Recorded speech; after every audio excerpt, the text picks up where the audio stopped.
Hey, Max is. Hi, Karina. Hi, Max. Hey, Graham. How's the sound? Karina, how's the sound? Hi, Josie. Can everyone hear me?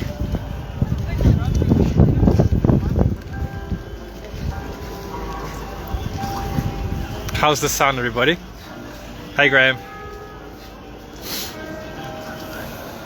It's quite windy here today, actually, but I'm hoping that it won't interfere too much with everything. So I think you can guess where I'm standing right now. I think probably 2 of my viewers have been here before. Let's say hello on the camera as well. Hello, everybody. Hello. Excellent. Graham, how's the weather in Scotland?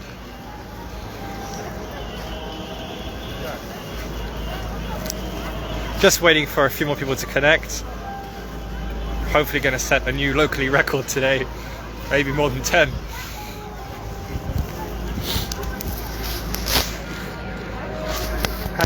Hey Osama. Hey Linara. Oh, Gul Jamal as well. Hey Gul Jamal. We've got Raditha as well. Hi Raditha. So we'll make a start. I just wonder, like, what do people think is the temperature today in Moscow? What do you think the temperature is? Hi Danny. Hey. You can see where I'm standing. See something behind me. Somewhere it's not actually that cold. It's probably the same as Scotland today, actually. It's a little bit snowy, but instead of rain, we've got snow. And it's actually quite dirty on the floor, as you can see. I don't know. What makes it cold is actually the wind. So, to be honest, it feels better in minus 15 or minus 20 in Russia than it does in minus 2 or 3, or even 1 degree in England, because the wind just really makes it feel horrible. Yeah, today it's minus 3 actually, Gary. It's minus 3. I have got one glove on, it's saving me from the cold, and then the other one I might have to type as well. Let's turn the camera around and let's start. So, as you can see, we've got the main gates over here. It's the ones where I came through, and then in front of them there's a wishing place, and people stand on the spot and they throw coins and they make wishes. I don't know what they pray for. Maybe they pray for the man sitting in this place to change. Maybe they pray for him to stay there. I'm not really sure. And then right here we've got a really cute church. Does anyone know what Russian people do in Orthodox churches? Has anyone got any ideas? You can write in the chat. I've been in there quite recently actually, and I'll give you a clue. Over here there's a little booth, and you can buy stuff in the booth.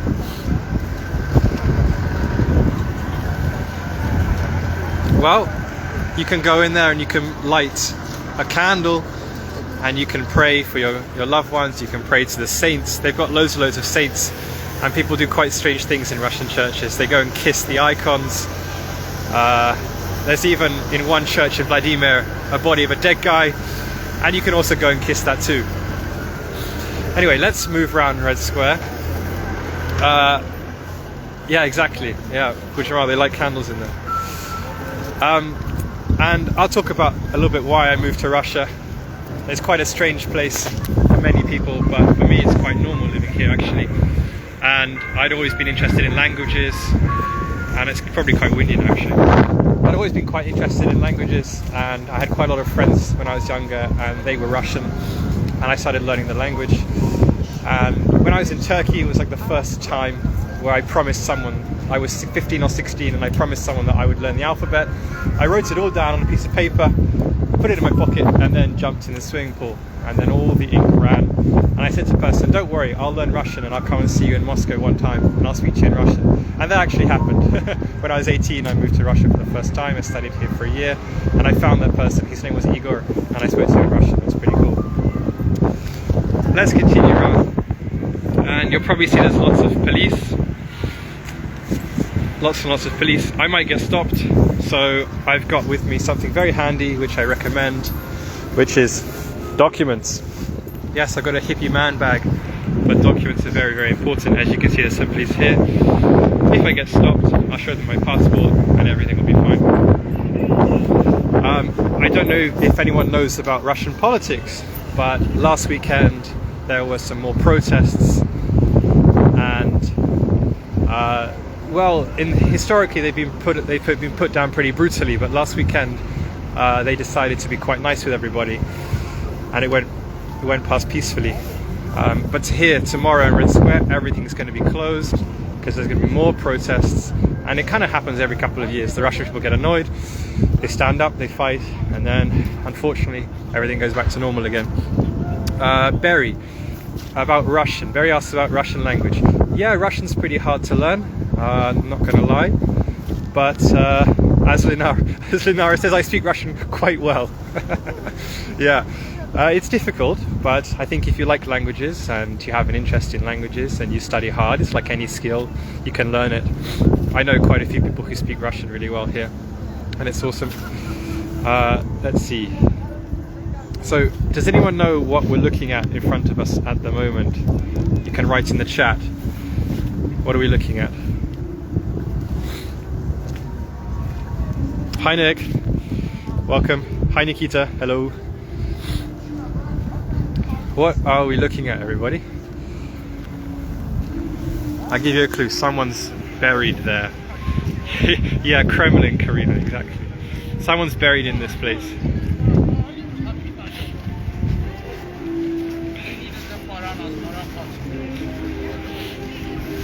There's always a delay with the chat anyway, so someone I'm sure knows, but Lenin is buried in this tomb, and I'm pretty sure that it's not open at the moment for visitors, probably because of quarantine restrictions. But usually there's a massive line here to go in and see this dead guy, who's pretty important to Russian history. I myself have never gone to see him, not a massive fan of Lenin, but his body is embalmed in there, and you can pay a fee and go inside. As you can see, there's not that many people on Red Square today, but it's got nothing to do with coronavirus, because ironically as it may sound, people feel very free in Russia at the moment. There's actually almost no restrictions at all. We had a lockdown back in April, all the way back in April last year, and we had a month of it. I think people sat at home, and then the Russian people were like, no, we don't want to do this, and they lifted the lockdown restrictions, and it's been pretty much open ever since. The only restrictions I know of is we wear masks in shops and on the metro, but outside at work and stuff, people aren't really doing much. We just wear masks. And also clubs were closed until about 11 o'clock, so they were open from, like, I don't know, 5 till 11, and then they close after 11 o'clock. I actually really like that, because I'm almost 30 years old now, I feel quite old, and it was quite nice to go and get drunk at about 6, 7, 8 in the evening and come home at 11 and actually get a good night's sleep. Unfortunately, they've now lifted that quarantine restriction as well, so I'm going out to the club tonight, and Karina's coming with me, I think, and we'll be there till God knows what time, which I don't know how much I'm looking forward to that. Okay, let's go back to the Kremlin. Here we go. And I wonder if we can see Vladimir Vladimirovich. Maybe he's watching us. Let's say hello to Putin. Hi Putin. Now, I've got some questions for everybody. I wonder if you can write in the chat what your stereotypes about Russia are. If you're not from Russia, what do you think about Russia? What are your stereotypes? Whilst we're waiting for some questions, let's answer Berry. Berry, no, face masks are not compulsory outside. They're not even compulsory inside, really. No one enforces it. The only place where you can get fined is on the metro, and you're also supposed to wear gloves as well, but that law's not enforced. So it's pretty lackluster here. No one really cares, which I think is sort of part of the whole spirit of getting on with things in Russia. And also I have to say that there's no government support for businesses, so if your business isn't open, if you're sitting at home, you're not going to get any money. So unfortunately we've had to approach the coronavirus in a different way here in Russia and get on with things as they were. Yes, Gul Jamal says at least we can eat inside. We can eat inside, it's really nice. I know in Turkey that you're not allowed to eat inside, and I know back in London, back home, that there's very strict enforcements at the moment. Yeah, Vodka and potatoes, says Osama. I can tell you actually that for the 3 years that I've been in Russia, the 2 years consecutively, I've probably only had 1 bottle of vodka the entire time. That's another stereotype, is it's not as popular as you think. Within a certain subsection of Russian society, vodka is extremely popular, but as a rule, girls don't really drink it that much. They prefer wine as a rule, and also a lot of guys would go for a whiskey or something like that. Where vodka is very, very popular, it's among people who have, I don't know, they live in small towns, there's not a lot to do. Unfortunately, small towns in Russia are very, very underdeveloped, and so when you come home from work, you crack open a bottle of vodka and enjoy yourself. Fun fact, until fairly recently, I mean probably this decade or so, beer wasn't classified as an alcoholic drink for import reasons, and it was quite easy to get hold of, so it was almost seen as a soft drink. So people used to drink beer at 9 o'clock in the morning on the way to work. It's pretty normal. I still see that quite regularly in Russia, people cracking open beers in the morning, not necessarily on the way to work, but just to have fun on the weekend, and that's nothing particularly unusual. We'll just take a closer look now at this. Maybe someone can tell me what it is. Who knows the name? I've been looking at it for quite a long time. It's extremely beautiful. It's iconic. Say something in Russian. Привет. Что я могу сказать? Да, на русском разговаривай.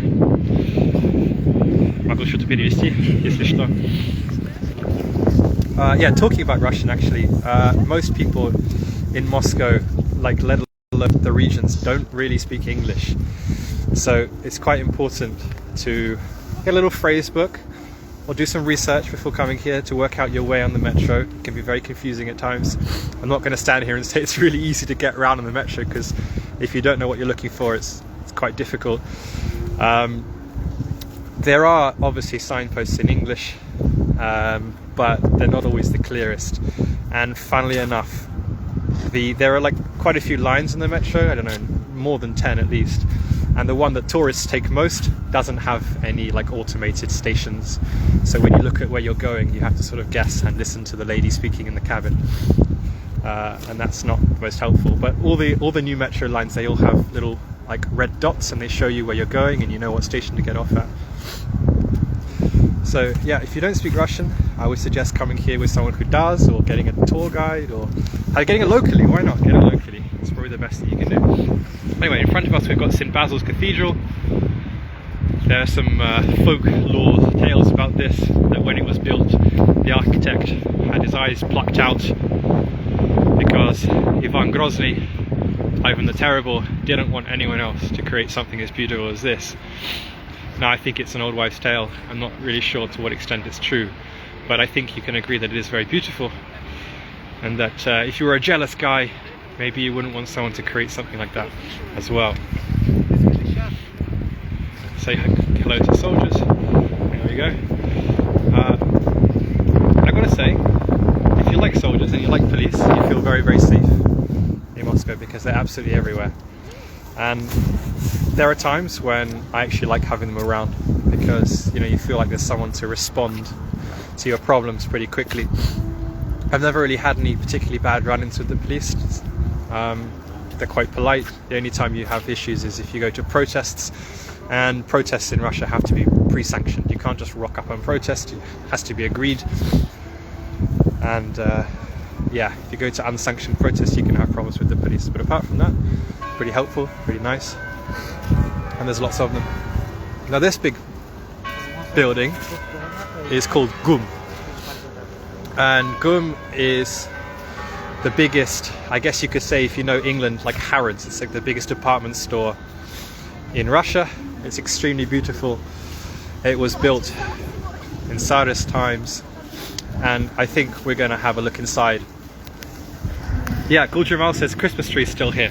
Christmas trees don't come down in Russia. I mean, people can leave them up until, I don't know, March, and it's not really an issue. My Christmas tree is still up in my house. I haven't taken it down. Because it's always snowing, it always feels like Christmas. And there's no superstitions about taking the Christmas tree down late like we'd have in England. There are lots and lots of other superstitions in Russia. They're a very superstitious nation, but that's not one of them. Anyway, let's head inside because it's really, really beautiful inside the department store. Berry says she loves the sound of the bells ringing. There it is. Yeah. When it's New Year, everyone gathers on Red Square and there's a projector and Putin talks to everyone. And it's really nice when the bells ring. Yep, Olga, can we go inside GUM? Of course, let's go inside. I think there's a control point, so I have to make sure which entrance to take. Let's have a look, guys. There we go, walking away.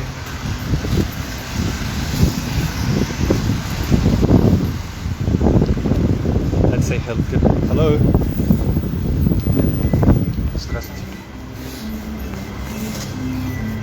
There we go. That was quite easy. Mr. Policeman pushed me through the detector. No problems. And welcome to what I think, and I've been to quite a few, what I think is the most beautiful department store in the world. It's extremely well decorated. It always feels magical inside here, and it's best to come without your wallet. I'll be honest, it's not really much you can afford inside GUM. It's got tons of elite brands, lots and lots of nice clothes and goods to buy, but unless you're from the elite, it's quite hard to be able to afford something in here.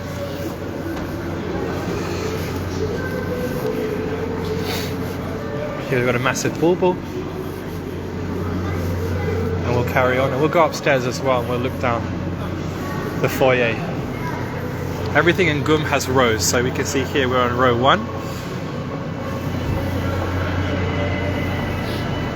And we'll go across to row 2 as well. Yeah, Gul Jamal says that in GUM they have the best ice cream. I completely agree. It's quite a tradition actually in Russia to eat ice cream. And if you come from England, you'd be very, very surprised. But ice cream's as popular in winter as it is in the summer, and people eat it all the time. Here's a girl eating ice cream right now, as you can see. I think it's quite strange, but it's fun. There we go. I remember last year actually they had a Christmas tree competition, and on every sort of segment of GUM they had different styled Christmas trees, and they were really, really beautiful. And there's always a different exhibition going on. They always decorate it according to the season, and it's never boring inside GUM. Look at this, look at these Christmas decorations. I've never seen anything like that back home before. Never. Let's head upstairs and have a look from the balcony.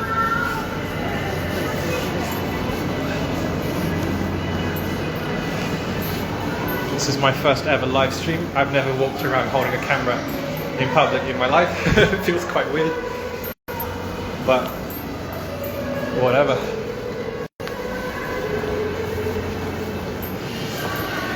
Okay.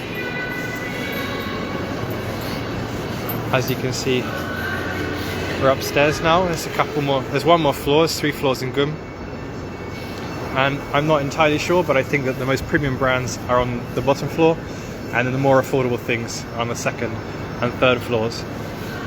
I think I bought a book in here once. That was on the top floor.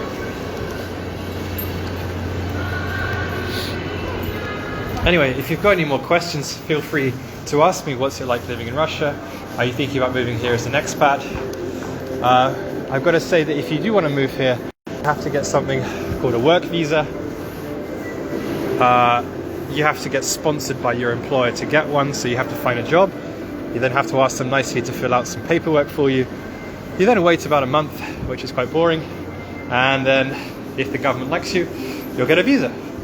Now, I'm being a little bit pessimistic there. You know, most people get the visa, it's not a problem, but you can't do anything else besides working for the company who sponsors you.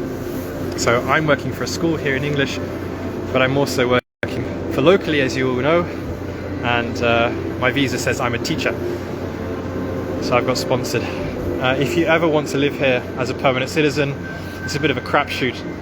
You can go to their special center outside of Moscow, and you can try and get something called a vid na жительство, and they give them out according to quotas or if you get married to a Russian. So if you get a Russian wife or a Russian husband, then you can get a видное жительство. But it takes quite a long time. So it's best to just stay here on your work visa. It's simple. Nastya asks, will I go inside the super posh lavatory there, the one that charges an entrance fee? Sure, let's go and find out how much it costs. If it's not too expensive, we can go for an expensive lavatory visit. Well, not an expensive one, but a paid one. Let's go and find it, everybody. I think I know where it is.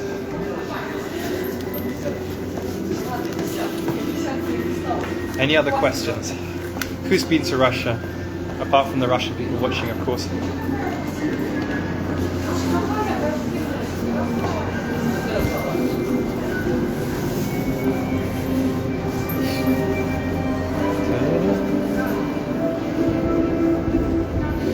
There's also a Soviet canteen inside GUM as well. It's called Solovia 59 or something, and you can go in there and get traditional Soviet food. It's quite nice. It's very, very overpriced, I have to be honest with you, but if you're a tourist, it's definitely worth it. Canteens, or stolovaya in Russian, is a very, very common place to eat. They're all over Russia. Every business center has a place to eat. You can get there really, really cheap food, traditional food. I eat there all the time. There's nothing like it that I know of in England, and I think they're a wonderful idea. You could probably eat lunch for about £3 or £4 in Russia. I don't cook every day, I have to be honest with you. When I lived in China, I never cooked. Food was so cheap there. Here in Russia, food's quite affordable to eat out. You can have a really good meal for about 10 quid, and I mean like a really good meal. And if you just want to have lunch, it's £3 or £4. Graham, definitely come. It would be amazing. When lockdown's over, tourism's going to be boosted to Russia. They've actually introduced a new visa system for 50 countries. It's like America. You get like an electronic visa. You just apply for it online and you get sent it automatically. It's amazing. There's 50 countries on that list. Most of them are Southeast Asia, some European countries like Poland, Spain, Italy, Germany. Unfortunately, the countries which don't have the best diplomatic relations with Russia, like Britain, like America, we're not on that list. So you have to get the full visa, unfortunately, Graham, but it's definitely worth getting. It's really fun. Have I been to St. Petersburg? Yes, Olga, I have been to St. Petersburg. I liked it a lot. I have to say the weather's worse than Moscow. It's colder, but it does depend on the season. And I like the architecture. It feels very westernized. It feels like an old European capital. I think when Peter the Great built St. Petersburg, he did a very, very good job. Would I live there? Probably not. Probably not. Trying to find this toilet. Let's go across one aisle. What's my favorite Russian dish? My favorite Russian dish, without a doubt, is borscht, soup. There's a cafe called Moo Moo in Russia, and they make the most delicious borscht ever. Apart from that, I also like an imported dish. It's not technically Russian, it's Uzbek, but I eat a lot of plov. I like plov a lot. I definitely don't like Cylindrica под шубой. For those of you who don't know what Cylindrica под шубой is, it's like a pink cake-looking dish, but it's got fish in it. It's got herring in it. I've got to be honest with you, it's absolutely revolting. I have no idea why Russians eat it, but it's quite popular for some reason. Nastya says, with the current exchange rate, you can get 2 good meals for 10 quid. Yes, if you're coming here from abroad, the exchange rate is really, really good for you and really, really shit for us. So we're crying right now. If you get paid in rubles, it's a terrible, terrible time to get your salary. The ruble is quite weak at the moment. But if you're coming as a tourist, it's fantastic. Definitely take advantage of that. I don't know if we're going to be able to take a high-class piss. I can't find the toilet. Oh, wait, there it is. There we go. Nastya, we found it. Исторический туалет. Исторический туалет. Maybe you can read the Russian letters. If you speak Chinese, there you go. And let's go for a high-class piss. I'm not sure if I'm going to be able to film inside. It's a little bit weird to take a picture of people going to the toilet. but maybe we can be quiet. Down we go. I might get kicked out for this. Excuse me, sir, can I take a picture of people pissing?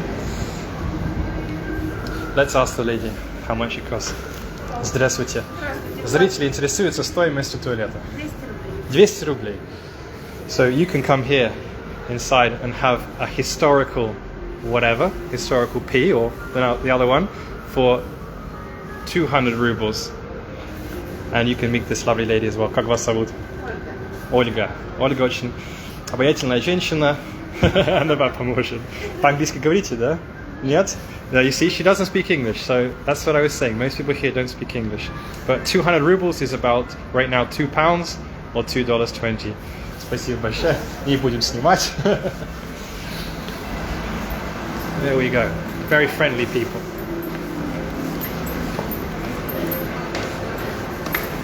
Anyway, I think that's about it, everybody. We've gone around Gum, we've gone around Red Square, we've gone in the toilet. I'll just show you this street here because it's really, really pretty, and then I'm going to log out.